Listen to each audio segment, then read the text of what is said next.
Hello guys, ഒരു പുതിയ വീഡിയോയിലേക്ക് സ്വാഗതം. നമ്മൾ ഇന്ന് ഉണ്ടാക്കാൻ പോകുന്നത് സോയ ഡ്രൈ റോസ്റ്റാണ്. നമുക്ക് ചിക്കൻ റോസ്റ്റും ബീഫ് റോസ്റ്റൊക്കെ ചെയ്തിട്ടില്ലേ, ഏകദേശം അതേ ടേസ്റ്റ് ഉണ്ടാവും. സോ നമുക്ക് വീഡിയോയ്ക്ക് കിടന്നാലും അതിനായിട്ട് നമുക്ക് ആവശ്യമുള്ള കുറച്ച് ഇൻഗ്രീഡിയൻസേ ഉള്ളൂ. ആ കുറച്ച് വെളുത്തുള്ളി, കുറച്ച് ഇഞ്ചി, കുറച്ച് കറിവേപ്പില, കുറച്ച് ചെറിയ ഉള്ളി, ഒരു സവാള, പിന്നെ 2-3 വറ്റൽമുളക്. നമുക്കെന്നാൽ വീഡിയോയിലേക്ക് പോയാലോ. നമ്മളൊരു ചെറിയ പാത്രത്തിൽ കുറച്ച് വെള്ളം വെച്ചിട്ടുണ്ട്. അതിലൂടെ കുറച്ച് സോയാബീൻസ് നമുക്ക് ഇട്ട് കൊടുക്കാം. അത് ആവശ്യത്തിന് ഇടാം. നമുക്കിപ്പോൾ ഒരു 2 പേർക്ക് കഴിക്കാൻ പറ്റിയ അളവാണ് ഞാൻ ഇടുന്നത്. ഏകദേശം ഇത്ര മതിയാണ്. ഇതിലൂടെ 1/2 ടീസ്പൂൺ ഉപ്പിട്ട് കൊടുക്കാം നമുക്ക്. ഇതിപ്പോൾ ഒന്ന് തിളച്ച് വന്നിട്ട് നമുക്കൊന്ന് ഓഫാക്കിയിട്ട് ഒരു 5 മിനിറ്റ് ശേഷം വെള്ളം കളഞ്ഞിട്ട് നമുക്കൊന്ന് പിഴിഞ്ഞ് മാറ്റി വയ്ക്കാം. അപ്പോൾ ഗൈസ്, നമ്മളൊരു പാൻ വെച്ചിട്ടുണ്ട്. ഇതിലൂടെ നമുക്കൊരു 2-3 ടേബിൾ സ്പൂൺ വെളിച്ചെണ്ണ അല്ലെങ്കിൽ സൺഫ്ലവർ ഓയിൽ ഒഴിച്ച് കൊടുക്കാം. ഇതിവിടെ ചൂടായി വരുമ്പോൾ നമ്മൾക്ക് മുറിച്ച് മാറ്റി വെച്ച വെളുത്തുള്ളി ഇട്ട് കൊടുക്കാം. പിന്നെ ഇഞ്ചി ഇട്ട് കൊടുക്കാം, വറ്റൽമുളക് ഇട്ട് കൊടുക്കാം, കറിവേപ്പില ഇട്ട് കൊടുക്കാം.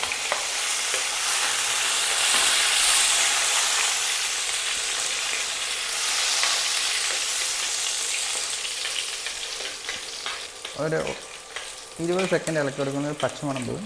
ഇതിലോട്ട് നമുക്ക് തേങ്ങ കൊത്ത് ഇട്ട് കൊടുക്കാം, പിന്നെ ചെറിയ ഉള്ളി, പിന്നെ വലിയ ഉള്ളി നമ്മൾ മുറിച്ച് വെച്ചത്.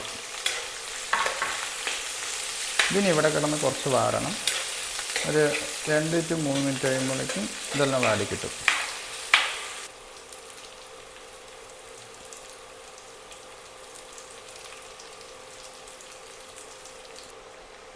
ഏകദേശം ഇപ്പോൾ മൂത്ത് വന്നിട്ടുണ്ട്.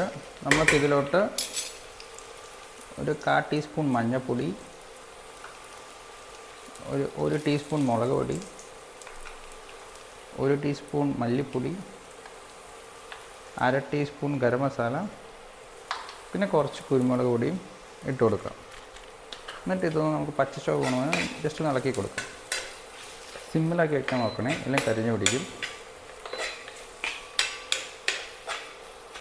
ഏകദേശം പച്ചിച്ച വെള്ളം പോയിട്ട് നല്ലോണം വാടി വന്നിട്ടുണ്ട്. നമുക്കിതിലോട്ട് വേവിച്ച് വെള്ളമെല്ലാം മാറ്റി വെച്ച സോയാബീൻസ് ഇട്ട് കൊടുക്കാം. സോയാബീൻസ് ഇടണമെങ്കിൽ 2-3 തവണ നമുക്ക് കഴുകണം. വാഷ് ചെയ്തിട്ട് നല്ലോണം പിഴിഞ്ഞിട്ടാണ് ഇടണ്ട കേട്ടോ. നമുക്കിത് ഇട്ട് കൊടുക്കാം.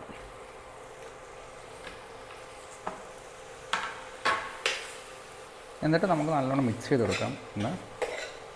നമ്മളതിൽ ഉപ്പിട്ടിട്ടില്ല, നമുക്കിതെല്ലാം ശേഷം ഉപ്പിടാം.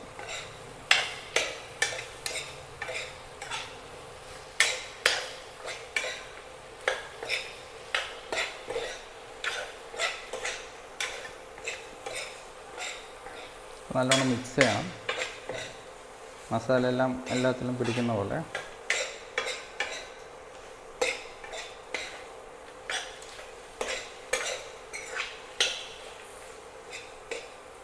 ഒരു 1/2 ടീസ്പൂൺ ഉപ്പിട്ട് കൊടുക്കാം.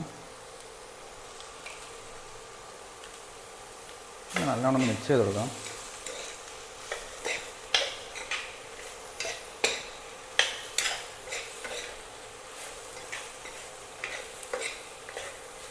ഇതിലോട്ട് നമുക്ക് കുറച്ച് 2-3 ടേബിൾ സ്പൂൺ വെള്ളം ഒഴിച്ച് കൊടുക്കാം. മസാലയെല്ലാം നല്ല മിക്സാവും അതിലോട്ട്.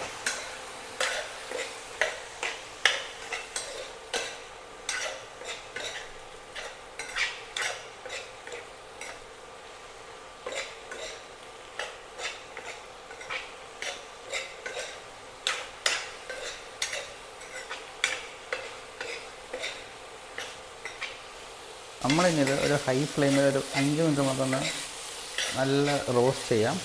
പിന്നെ നമുക്ക് മീഡിയം ഫ്ലെയിം വെച്ച് ഒരു 5-10 മിനിറ്റേക്ക് നല്ല കളറും എല്ലാം വരും. ശേഷം നമുക്ക് ആ ചിക്കൻ റോസ്റ്റ് ഇതിൻ്റെയൊക്കെ ടേസ്റ്റ് വരാം.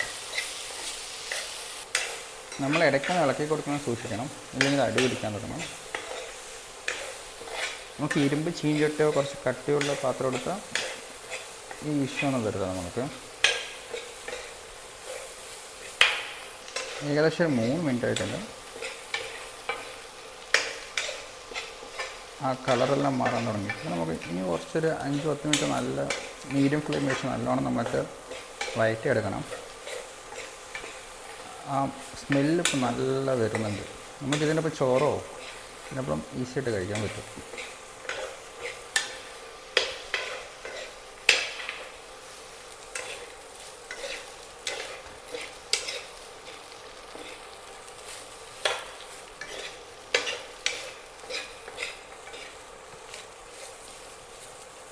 സോ ഏകദേശം നമ്മളുടെ ആയിട്ടുണ്ട്. കാണുമ്പോൾ തന്നെ അറിയാം എന്ത് ടേസ്റ്റ് ആയിരിക്കുന്നത്. നമ്മൾക്കിത് ചോറിൻ്റെ ഒപ്പം കൂട്ടി കഴിക്കാം. എല്ലാത്തിൻ്റെ ഒപ്പം നല്ല ടേസ്റ്റ് ഉണ്ടാകും. എല്ലാവരും അപ്പോൾ ജസ്റ്റ് ട്രൈ ചെയ്തിട്ട് കമൻസിലെല്ലാം അറിയിക്കണേ. പിന്നെ സബ്സ്ക്രൈബ് ഓൾസോ ചെയ്യണം. നമ്മൾ ന്യൂ യൂട്യൂബ് ചാനലാണ്. എല്ലാവരും സബ്സ്ക്രൈബ് ചെയ്ത് സപ്പോർട്ട് ചെയ്യാൻ പറയുന്നു. സോ ഗൈസ്, നമുക്ക് നെക്സ്റ്റ് വീഡിയോയിൽ കാണാം. Till then bye bye.